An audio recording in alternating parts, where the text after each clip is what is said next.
Hey folks, welcome back to Ken Michaels Radio, and a big thank you to all of you who have subscribed to the channel.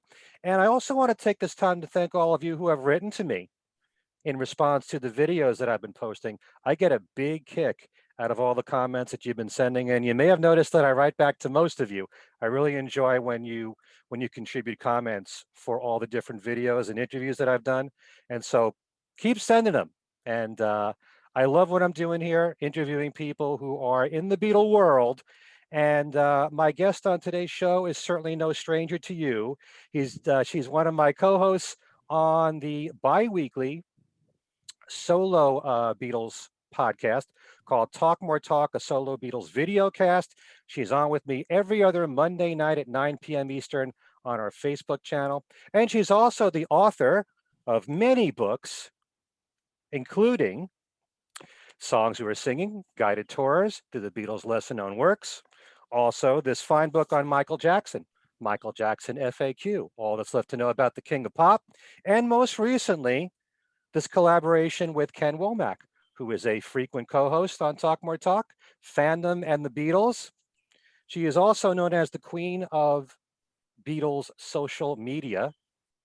I also should point out in this time when everybody's talking about what they're saying is the ultimate collector's item on the Beatles, and that's the Uber box set that's coming out on George Harrison's All Things Must Pass. I have one that I think is better right here, and that is the tote bag for Kid O'Toole's book, Songs We Were Singing. So let's welcome to the show, Kid O'Toole. How you doing? Great, Ken. Wow, that was quite an introduction. Thank you. Thank you so much. And always great to be with you, Ken, whether it's on Talk More Talk or this show. Always have a great time. Yeah, and you've been a guest on my radio show, Every Little Thing. You've been on my other podcast, Things We Said Today. You're all over the place. You just can't get rid of me. Nobody can get enough of you. That's the thing. That's right. So Kate is my guest this time out, and she told me that she wanted to participate in my number 9 dream show. For those of you who are new to that, that is when I ask my guest to pick a Beatle, and then I will come up with 3 categories for that Beatle, in which I ask my guest to name his or her top 3 in that category. So 3 categories, 3 answers for each. 3 times 3 equals 9. 9 answers equals number 9 dream. And that's what this show is all about. And Kit has chosen George Harrison as the Beatle of choice this time out. And the categories that I came up with, and by the way, every time we do this, the categories could vary. Sometimes they'll be the same. I mix them up a bit just to keep it more interesting. But we're going to do top 3 solo albums from George, top 3 lyrics of all time from George. And that could be either a full set of lyrics for a song or a specific line from a song. And then I thought I'd do something kind of interesting.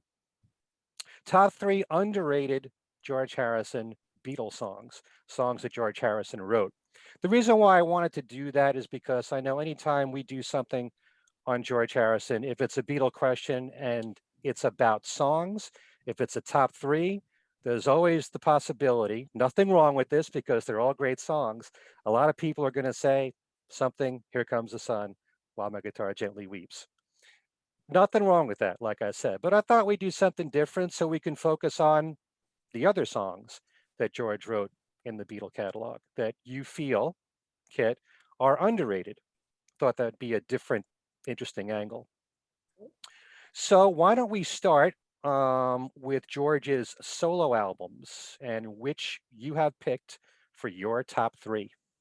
Okay. Well, some of these probably aren't going to, in fact, maybe all of them won't surprise you, but and there are so many great ones to choose from that probably if you ask me another day, I might pick some other ones, but top 3, All Things Must Pass. How can you not, right? It's just a masterpiece. I have returned to this album again and again for its the meaningful lyrics, um, the the arrangements. It's just such an incredible sprawling piece of work. There are so many different kinds of music represented on here. I mean, just the different genres. I mean, you have folk, you have rock, you have world music. It's just astounding how much he had to say Hmm. on this album, and I can't imagine, because this was, of course, released right before I was born. I can't imagine what people must have thought when this came out. That thinking he was keeping all of this Yep. to himself, seemingly, and then it just came out, and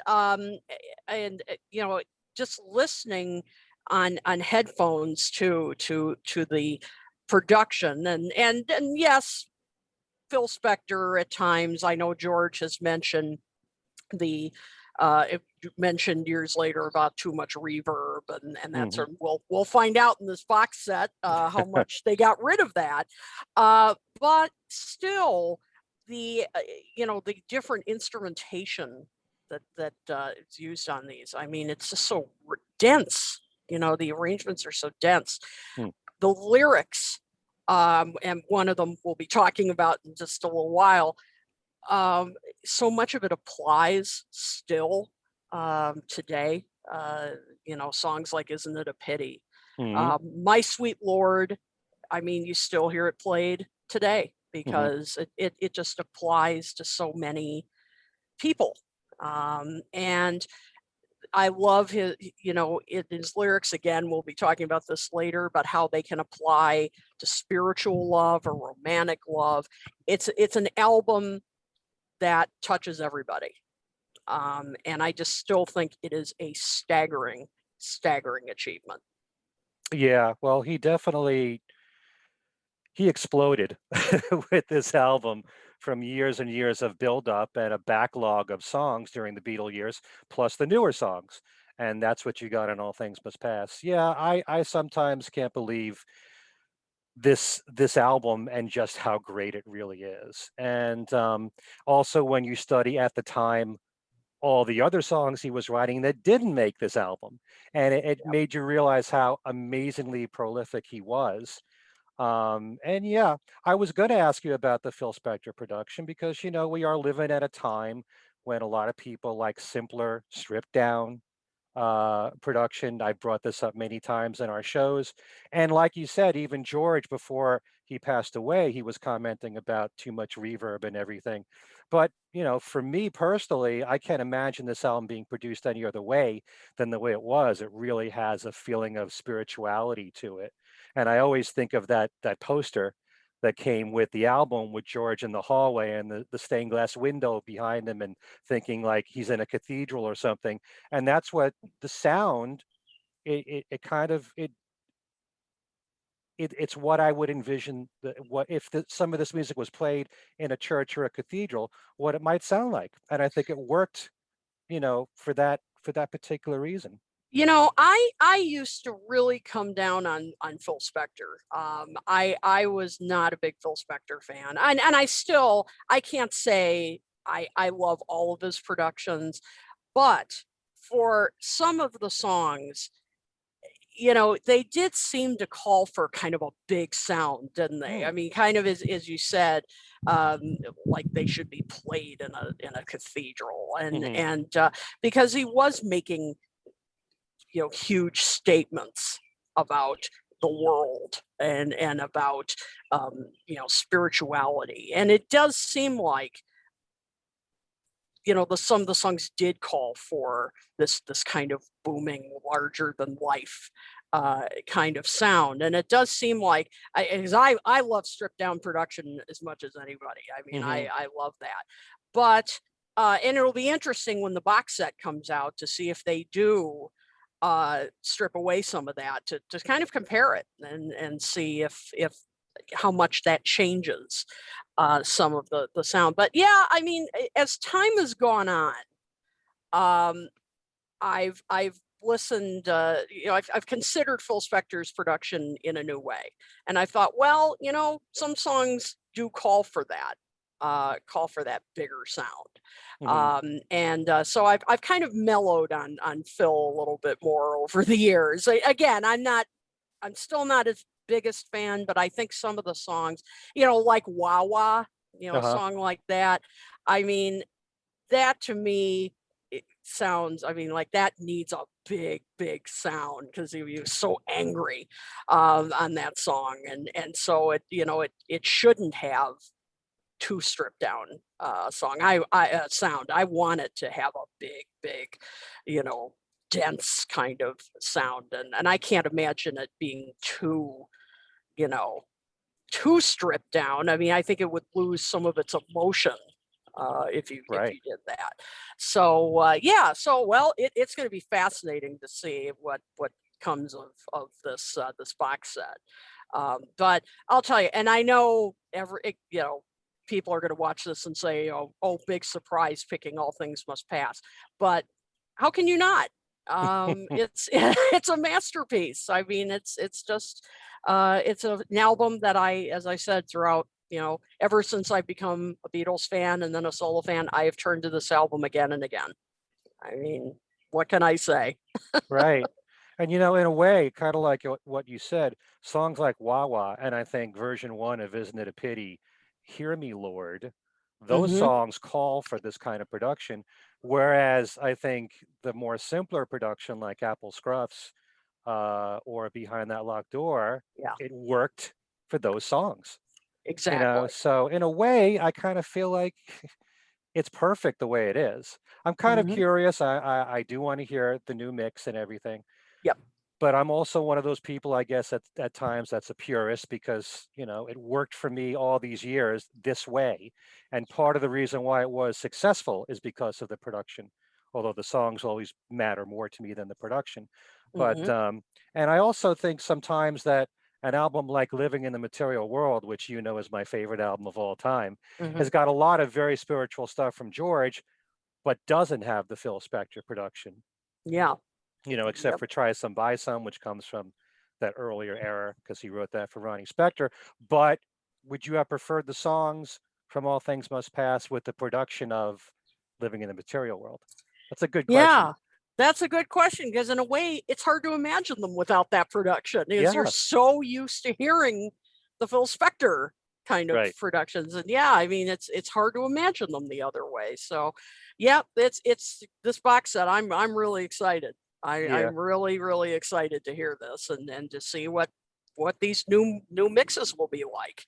Hmm. Absolutely. Aside from when you talk about George's lyrics, can you just mention a few songs that are really special to you from All Things Must Pass that really resonate for you, that you really think represents some of the best, apart from the obvious My Sweet Lord and What Is Life, the hits. Yep. Uh, Well, isn't it a pity? And I'm not going to say too much more about that because I'm going to be talking about that later, Okay. about that. So, but definitely isn't it a pity? Um, uh, so, I'll have you anytime, Hmm. which I'm going to be talking a little more about that later as well. Of course, All Things Must Pass.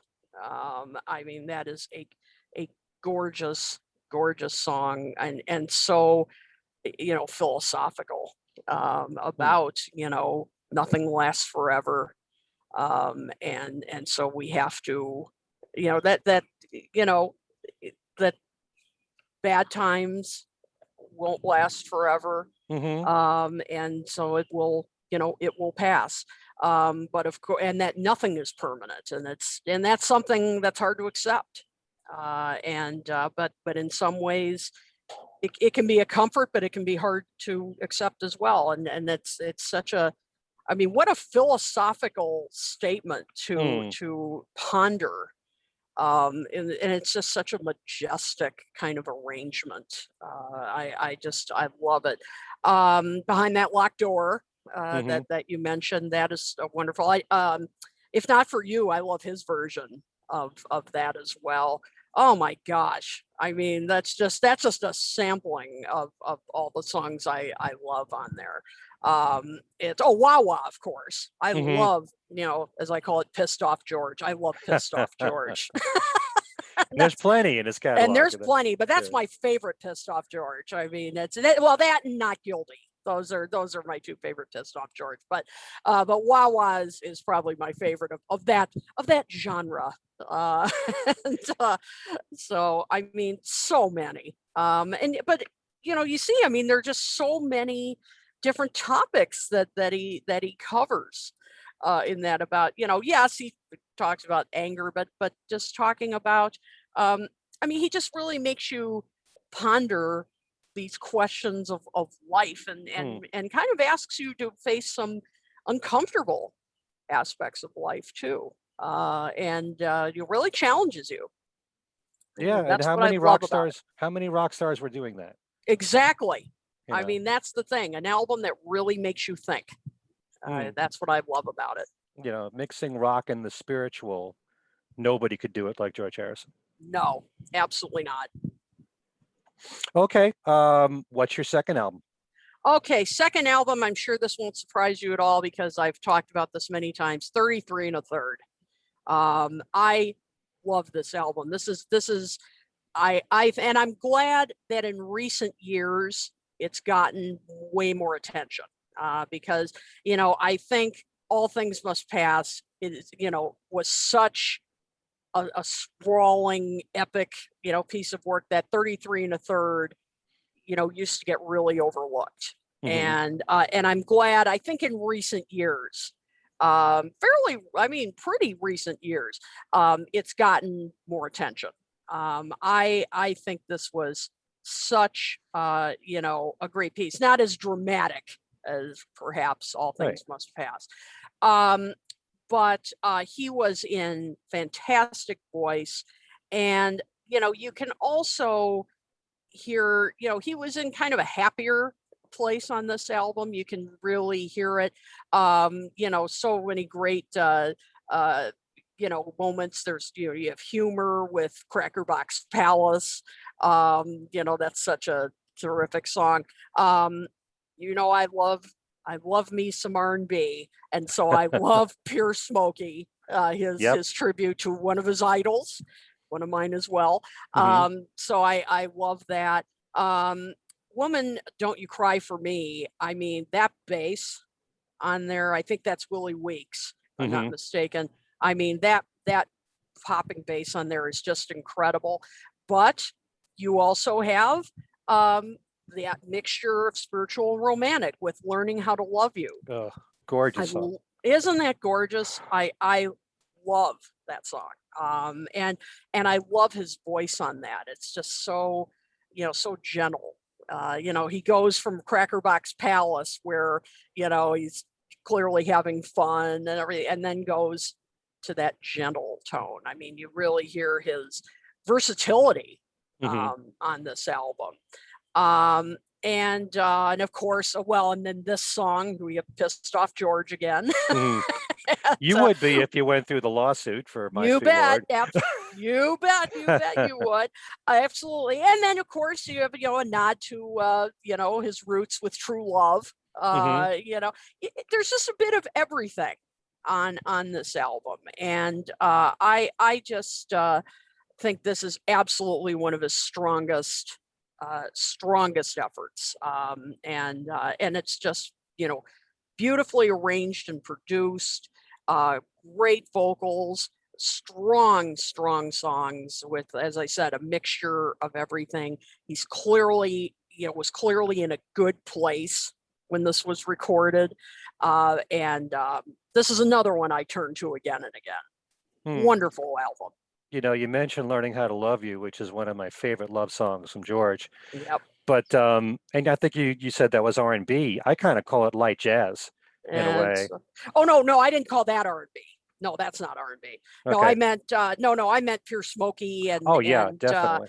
yeah, and oh, what was the other one? I'm blanking A out on. Woman, Hang Don't on. You Cry for Me. What am I doing to cry for me? Yeah, no, Learning How to Love You is not R&B.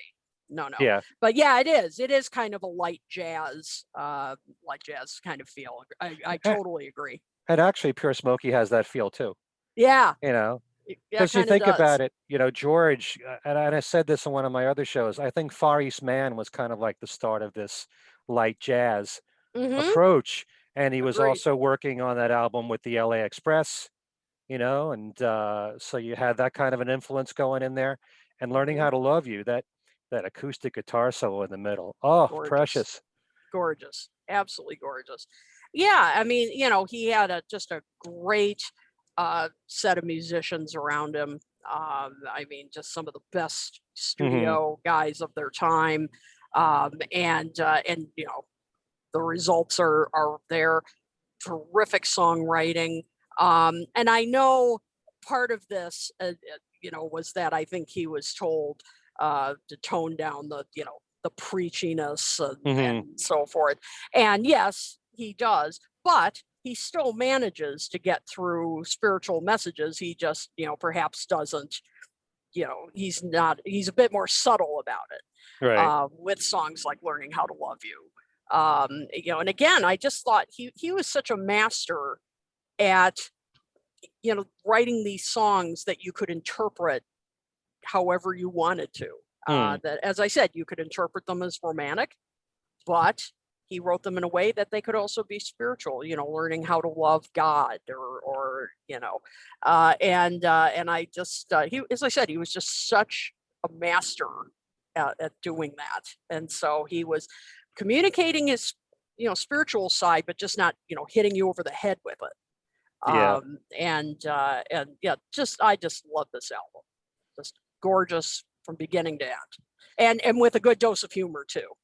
And I think the public tends to really like George when he shows his sense of humor, like on this Yes. album, or even when Cloud Nine came out, and you Mm-hmm. had the funny video, "Forgot My Mind Set on You," and when it was It was Fab, fab. you know. Yeah. So they like that side of it. Interesting thing with George in his book "I Mean Mine," Mm-hmm. he did say that "Learning How to Love You" was written with Herb Albert in mind. Mm-hmm. And Herb, for whatever reason, didn't record it, so George decided to do it himself. So Mm-hmm. I'm glad he did. Yes. That's a precious one to me. It really is. Me too. One of my all-time favorite George tracks. Hmm. Absolutely. I totally agree. Yeah. Yep. Okay. What's number three? Number three, I pick for both being great album and for sentimental reasons. Cloud Nine. Hmm. Cloud Nine.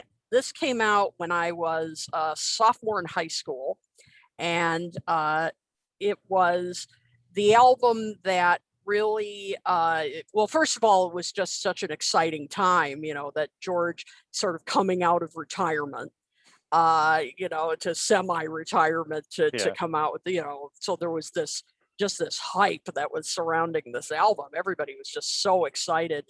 And it also was sort of the album that turned some of my friends into Beatles fans, because everybody, I mean, Got My Mind Set on You converted so many people into becoming George Harrison and Beatle fans of like my age group. I mean, I Mm, already was, but so many of my friends, and of course that went to number one.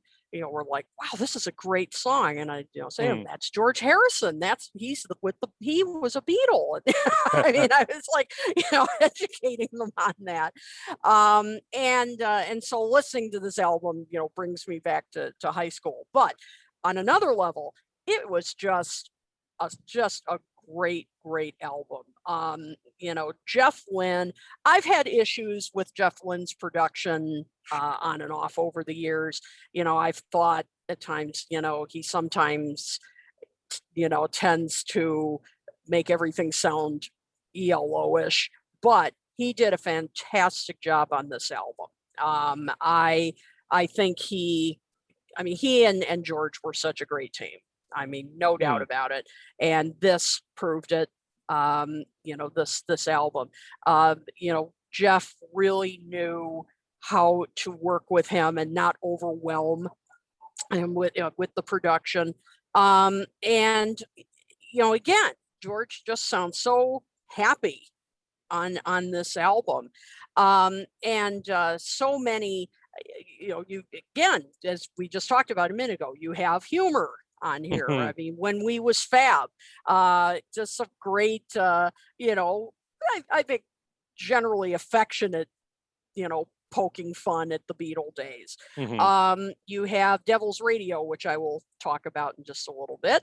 I am not going to say too much more about that. I've always liked the opening track. I mean, from the opening track of Cloud Nine, I remember when I first played this album on cassette.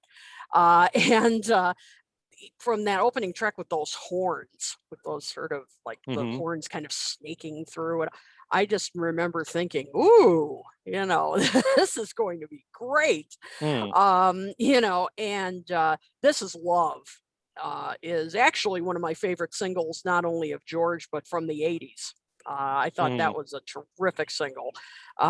Just the perfect blend of rock and with a nice pop kind of sheen to it. Hmm. Fish on the Sand, very clever lyrics.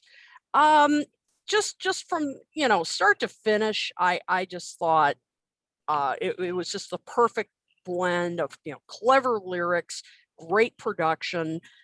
George was in fine voice, and Hmm. I mean he deserved every bit of success for that album.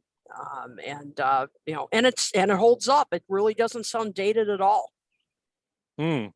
Well, no argument for me on anything that you said Mhm. there. You also know that the issue of whether or not something is dated really just doesn't affect me at all. And as Mhm. far as, what I think of the music, but yeah, you talk about sense of humor, you got to bring up Wreck of the Hesperus, Yes, that too. definitely. And yeah, you got to give a lot of credit to Jeff Lynne. Hmm. And not only with George, but he produced Tom Petty marvelously Yep. with Full Moon Fever. He was great for Roy Orbison and with the Traveling Wilburys. He was the perfect producer to come along at that time for Yes. George Harrison. And it was Dave Abs- Edmunds. Dave Edmunds suggested Jeff Lynne to him. Oh yeah, that's right. You're right. I So forgot about that. yeah, and yeah, Absolutely. This Is Love. I got to agree with you. It's a Yeah, perfect pop single. it Great really melody, is. everything about it, and very Mhm. Beatly.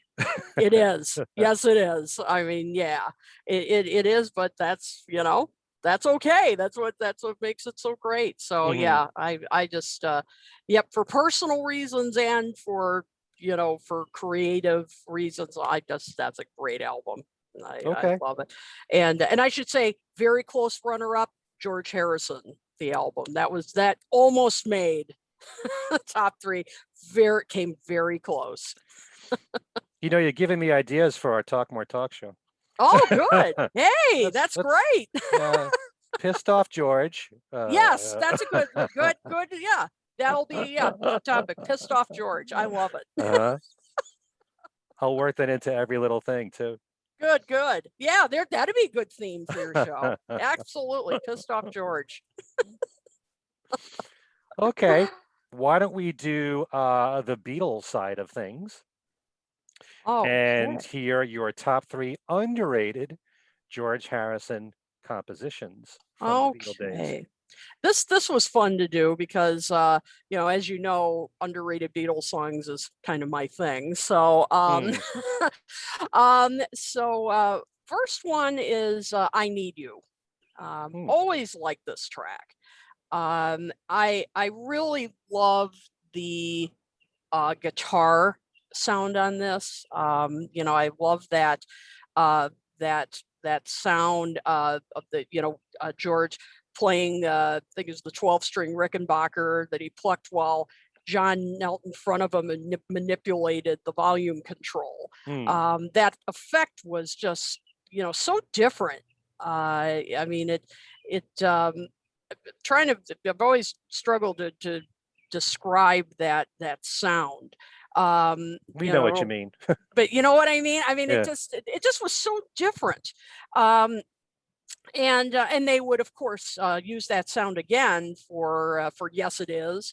Hmm. And and I'm glad that even though this never was a single, and all it did, of course, earn a featured spot in Help, but I just thought you don't hear it mentioned as much as a great George Harrison track. Um, and I mean, the harmonies on this are great. The Lennon McCartney backing harmonies. Um, and, it's a kind of darker kind of lyrics from George. I mean, it's kind of a straightforward love song, but the emotion as the bridge kind of shifts keys, Hmm. and then George, in his voice displays, the emotion that he would fully unleash, later. His voice gradually kind of rises as he sings of, his deep hurt and how he can't, continue feeling such pain. I mean, you really, Mm. you know, feel that he's starting to, experiment with the limits of his voice and his, you know, really using his voice to express emotion. I just have always thought that that distinctive guitar effect and the the lyrics, the Paul's bass lines, everything on this, um, is really distinctive, and I think is a really uh, crucial element in George's evolution as a songwriter. I mean, you listen to "Don't Bother Me" and then you listen to this. It's really quite a step forward. Yeah. Well, I love "Don't Bother Me," and Hmm. for its time, Hmm. representing the beginning of George's songwriting, that's Exactly. pretty strong, Yes, it is. for a first Absolutely. effort. And "I Need You" has great melody to it. Yes. And it's true that, in so many of George's songs, there is that darker element in the lyrics. Even Hmm. in "You Like Me Too Much," he Yeah. even talks about, "But if you leave me, Yep. I Yep. will follow you." So there's always that element in a lot of George's songs. And Hmm. yeah, it's true. It was always a favorite moment of mine watching Help when the band did this song. Me And too. and George's vocals are great, especially on those higher notes Yep. that you were Exa mentioning. Yeah. Yeah. Yeah, and I just have always felt like, I mean, yes, it got that featured spot in Help, which was great, but you just don't hear it mentioned as much other than that. And I just always felt like it deserved more attention as a really good early George Harrison composition. Hmm. So yeah, so that's one that I picked. Okay. All right. The second one is one of my favorites because I think it's just so unusual. I want to tell you, Hmm. because I think in its own way, it's clever and it's kind of experimental. First off, I love this is such a George thing to do. In uh, George described the lyrics, and this is a quote from him from 1980, describing as addressing the avalanche of thoughts that are so hard to write down or say or transmit. So I love that he wrote a song that that is about Hmm. having having a hard time communicating. I mean, it's Right. kind of a like meta meta lyrics. And yeah, I mean, the lyrics do paint a picture of somebody constantly struggling with language, saying that he has so many things to say, but he lacks the words to say them. Pretty interesting subject for a song. And like, Right. I don't know what to say. I'm going to write a song about it. Uh, It's a good way of looking at it. I mean, yeah, I love that. Um, Mhm. he said that, saying kind of his body can't move as quickly as his mind. I mean, um, but ultimately he's sort of surrendering to his imperfection. He's saying, well, I've got time. Mhm. I'll figure it out. And he can wait for his thoughts to unravel, and he'll figure it out. And you know, it kind of fits with some of the other songs on Revolver where John Lennon is singing in Tomorrow Never Knows, to surrender to the void and float downstream. Mhm. Just go with it. So there's that. The other thing that I love about the song is those the galloping piano Mhm. chords, that discordant sound, and it Right. kind of mimicking these clumsy attempts at trying to find the words. Right. That is so clever. I mean, it's almost this audio representation of these words spilling out and trying to get your thoughts together. I mean, that is so clever to do that through those dissonant harmonies. And then of course at the end when Paul does that bellissima at the end, with just that little touch of that Indian influence. Yeah. It's a fascinating song, Mhm. and I know it's not a completely unknown song, but I don't think it's given enough credit for its experimental kind of vibe, both in terms of lyrical content and that piano effect. I just love it. That was brilliant what you just said. I never thought about the piano and how that is communicating, the confusion of how, you know, it's difficult to express your thoughts. Really? Hmm. And I never really looked at it that way until now. Thank you, Kit. Hmm. Oh, sure. Yeah, And I yeah, mean, it really works. those harmonies at the end are so brilliant and how it fades like that. You kind of wish it'd go on longer. Yeah, You know, exactly. and yeah, it does Exactly. sound very Indian. Yeah, you get that touch at the end, and that's, that of course, that's a George trademark. Hmm. But yeah, I mean, I just yeah, that galloping piano and the discordant effect is just, yeah, I thought what a brilliant way to underscore this feeling of, just these words just galloping, just out of control and trying to get your thoughts together. Mm. And Yeah, I just thought that is a really clever effect, and as I said, such a George thing to write a song about not knowing what to say. Okay. What a great thing to write a song about. We are never going to hear that song the same way again now that you described it that way. And that's a good thing, I think. Yes, indeed. Yeah, that's, yeah, just, yeah, listen to the song in a new way. Hmm. Okay. And what's song number three? Song number three is "Love You Too." Ooh. I've this song has really grown on me over time, and I've learned to appreciate it even more. When I more people tend to discuss with his Indian music, they tend to look at um, "Within You, Without You," Hmm. because of course being on Sergeant Pepper. But I actually prefer "Love You Too." First of all, I appreciate it because he's combining Eastern and Western here. Because I know that it isn't pure Indian music.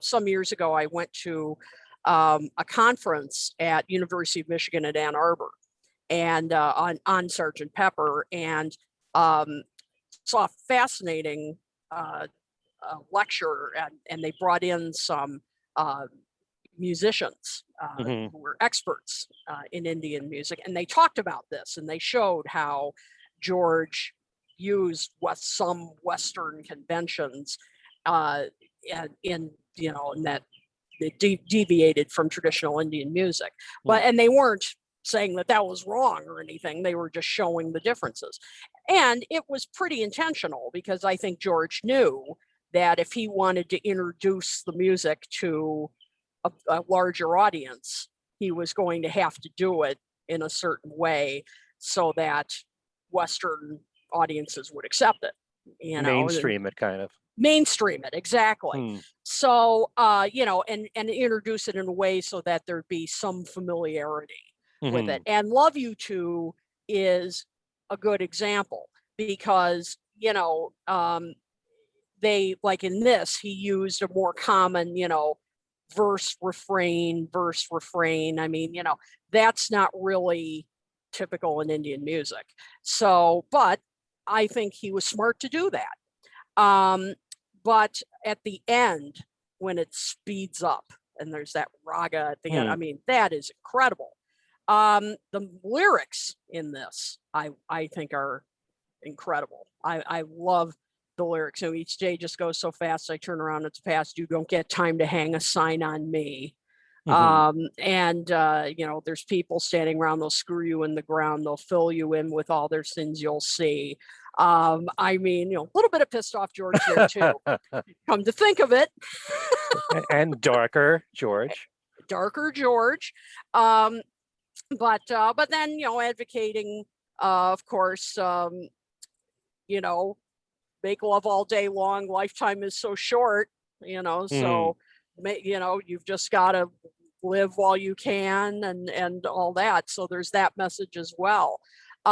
So I really appreciate it because we can relate to those lyrics, so he's putting in a message that we can all relate to, but he's still introducing us to this music that, at the time, probably many of us were certainly not familiar with. So I just thought that was so clever, to do that.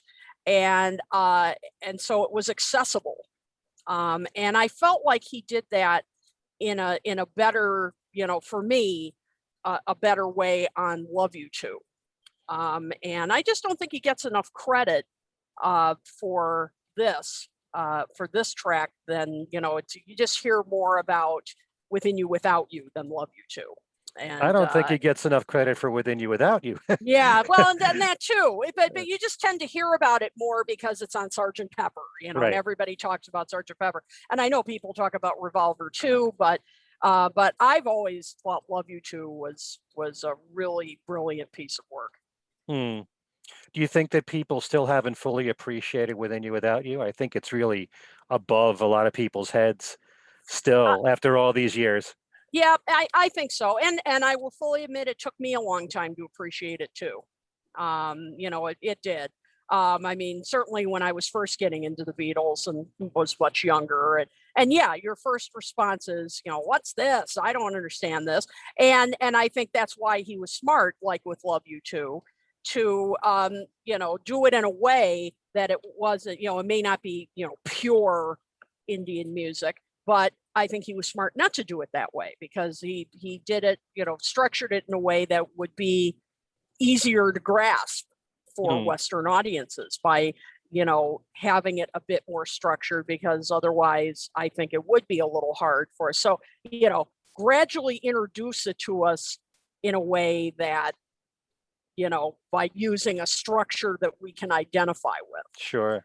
Yeah. It's much more digestible. Exactly. Yeah. Exactly. Yeah. So, but the Love You Too, I just think those lyrics are just so, identifiable, and we can all identify with that. And boy, as I said, when it speeds up at the end, I mean, that is just thrilling. I love that. Kind of like the world is just swallowing you up, and just incredible. It's one of those things about George is that no, he didn't get as many songs as John and Paul. He wasn't as prolific. He was just starting out in the early years as a writer. But when he does have those moments, the 2 songs or the 3 songs on Revolver, everybody talks about the 2 songs on Abbey Road. He really shines. Yep, that's for sure. That's for sure. There's a lot of jewels there in that Beatles catalog that are George's.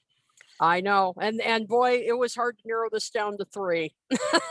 And there are many more I could have picked, but those I thought, those are the ones that right now those are the ones that really have hit me, over time.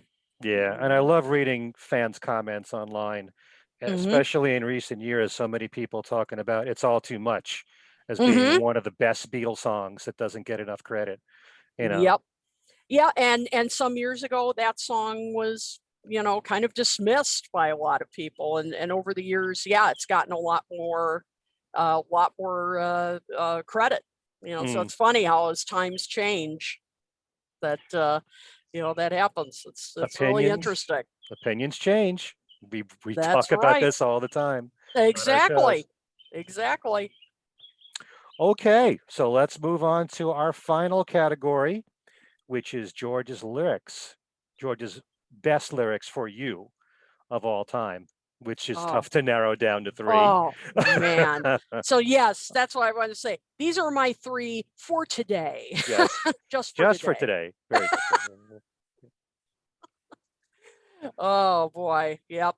I knew you'd catch that. Um, so, all right. So we've actually referred to, I've kind of mentioned these songs already, but um, first is I'd Have You Anytime.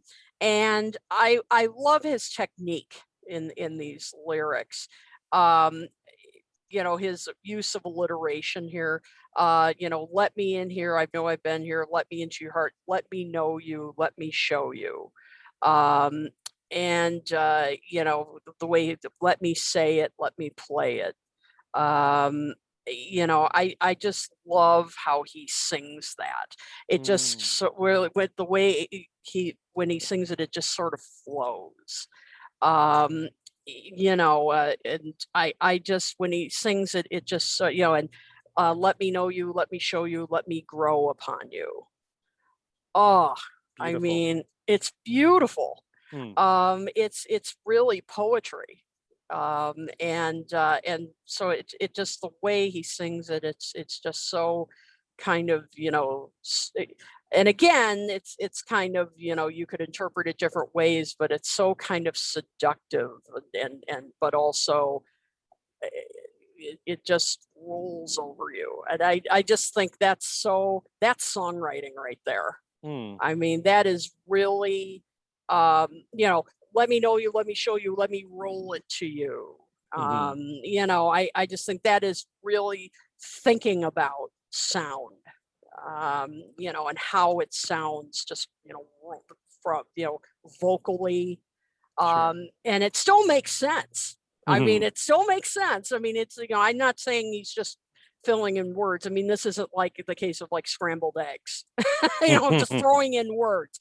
I mean, it still makes sense, but it just sounds beautiful when it's sung. And so he's really thinking, he was really thinking about what he was singing Right. and how it would sound to the ear. So I just love that technique. It's very soothing, It that song. really is. It And very really is. very unique to kick off an album with a song like that. You'd think maybe it'd be an up-tempo song.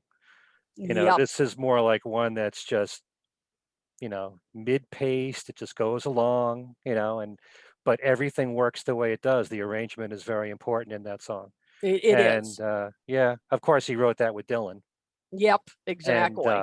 from what I understand, Dylan wrote the middle part. All I have is yours. All you see is mine. That Yep. part. Yep. So yeah. But absolutely. But the rest of it, yeah. I mean, I just think it's really I just think that it was very deliberate, the way that was written. I mean, to the way it sounds, and I just love that. And yeah, that's right. I forgot that Dylan wrote that middle part. Mm, And that's interesting because that part he doesn't use that alliteration. So that's yeah, because the rest of it does. So that clearly was George that yeah. wanted to use that technique more. So interesting. When I think Um, about I just wanted to say, oh because sure. I said that very interesting to lead off the album with that. And when Hmm. you've got a hit record like My Sweet Lord, up tempo, really popular at the time, you'd Yep. think maybe lead off the album with that. But maybe Yep. there was like a gradual buildup in song Yeah. going from the slower leading into My Sweet Lord. You So, just love to talk to some of these artists, ask like what went into their thought process of mm, track listing, of yeah, why they play certain songs where they did, because as you said, you would think wouldn't you want to start with an up tempo song to grab the person and Mm, bring up? But yeah, I mean, with this, yeah, because it's just so. I mean, as we've said, we love this song, but yeah, it's very mellow and it's really, exactly. yeah. I mean, it's like, why wouldn't you start off with "My Sweet Lord" or something, Mhm. Yeah. So What yeah, is life? What yeah, is or "What life? is life" or Imagine. something. Yeah. Yeah, so I mean, it's just fascinating. You just, as I said, you just love to talk to some of these artists and say, why did you start off with this track? And, Mm, that, I'd love to hear their thought process. yeah. Absolutely. Hmm. Just thinking about Egypt Station for a moment and to start an album with I Don't Know, a Yeah, slow song like that, and then Come On to Me. yeah, It's like the same exactly. thing. You're like, yeah, why not start with the rocker? Yeah. I mean, it's yeah. So yep. Mm. Well, we're just gonna have to get Paul on our show and say, now, Paul, let me ask you. With the gazillion questions we could think of to ask him, that might not be on the top of the list. It's But true. True enough. so let's go on with another song. What would be number two? Isn't it a pity? I'll Mm, tell you.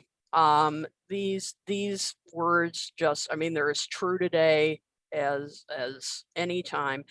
And I remember being at a Beatle Fest, and Neil Innes was performing there, and he, would perform the song live many times. And I this particular fest, it was after um and I don't remember, it's sad to say, I don't remember which one. It was a mass shooting. And he performed this song like shortly after this had happened. And he mentioned, that it was like dedicated, to the victims and all, and hmm and it's sad to say I don't remember which one it was. And I was backstage when he was doing this, and he started singing these words, and I just started crying. And I mean, it's because the words are just so powerful, and they mean as much today as they ever did. And it's kind of sad to say that, hmm to say it's the least, but that's how powerful this song is. I mean, what can you say? Isn't it a pity? Isn't it a shame how we break each other's hearts and cause each other pain? How we take each other's love without thinking anymore, forgetting to give back. Isn't it a pity? I mean, it just cuts to it right there. Um, And those and lyrics work on so many levels, you yep. know, whatever relationships, tough relationships you're going through, or something like mass shootings, something Hmm. that happens in our day-to-day lives, a lot of the tragedies that we encounter work Exactly. so much for that, on It that level. It really, I mean, it applies to so many situations, and I mean, it's just it's a beautiful song. It's a moving song, and as you said, it applies to so many situations, and it's just so it's so true. And I just think it's amazing how he just absolutely cut to the chase. I mean, he Mm, just, it is so true what he said. I mean, that is so insightful. It is so insightful, and so that is, I think that's one of his greatest lyrics. I yeah. mean, no question. And something that you've mentioned and we've mentioned in our shows before is how many of his songs could be about a girl or it could be about God. But so Hmm. many of his songs have a universal message. It doesn't Exactly. have to be about a specific person, That's right. So, Exactly. Exactly. And so, yeah, this song just always, um, you know, always moves me, mm, no matter what. mm. It's Absolutely. definite classic. Yep, So what for would be your sure. third? Well, in a big big change here, well, we'll go to Pissed Off George, and go to Devil's Radio. I think there's some very clever lyrics in here, and this is a little bit of a little personal thing here. I had a teacher in 4th and 6th grade. She was my favorite teacher, and she's actually the teacher that inspired me to be a writer. And one of her things was she always said gossip kills. And she was, I mean, she was just like, and she would always say, go to the source. Like if you hear about gossip, go to the source. Don't believe what you hear. So every time I hear Devil's Radio, I think of Mrs. Hammond. But George would have loved her. yeah, he would have loved Mrs. Hammond. Yeah, because whenever I hear the song, I'm like, oh, Mrs. Hammond. But yeah, I love the lyrics in this. And it's true. I mean, gossip is terrible. And I mean, just there's so many great lines in this song, but just as a sample, it's white and black like industrial waste, pollution of the highest degree. You wonder why I don't hang out much. I wonder how you can't see. And I love it. White and black like industrial waste, pollution of the highest degree. I mean, they're just wonderful, wonderful lines in this.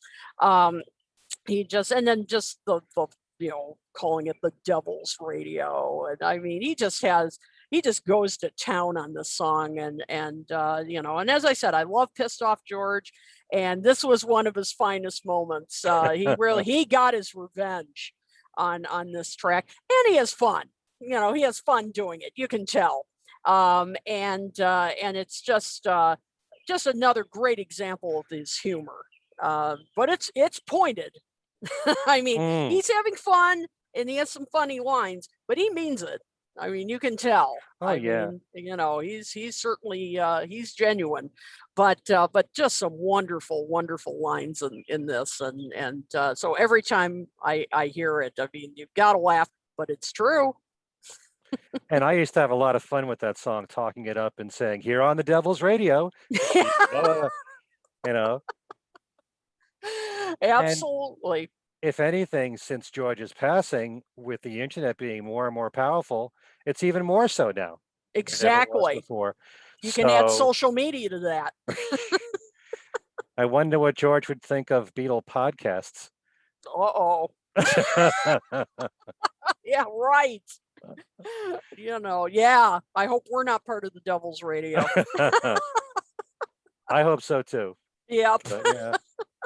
No, that's always been a favorite of mine, of George's. Hey, there's very little that George has done that I haven't cared for. Exactly. But it's such a great rocker, and I love the sentiment in there.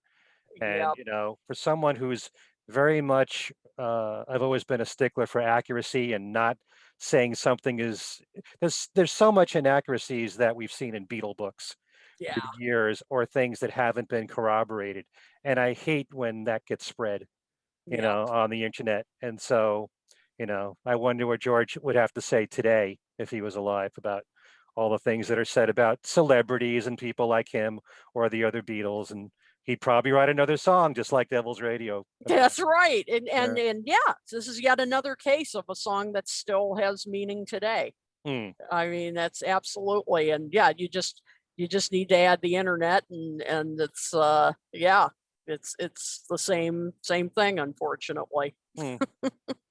All right. So before we go, is there anything you want to let our viewers know about what you're doing at the moment? Yeah, there's coming up on July 7th, I'm going to be doing a free lecture through the Avalon Free Public Library on Motown in the 70s, which is going to be a lot of fun. I mean, we're talking Marvin Gaye, Diana Ross, my guy Stevie Wonder, and so much more. You can register for free. I will have the link up on my Facebook page. I will also have it up on our Talk More Talk page. So you can register for that. And in the fall, I'm going to be teaching a course on Philadelphia Soul. So there we're talking the Delphonics, the OJs, the Stylistics, great stuff. So it's going to be a 3-week course. We're going to go through the history of the genre.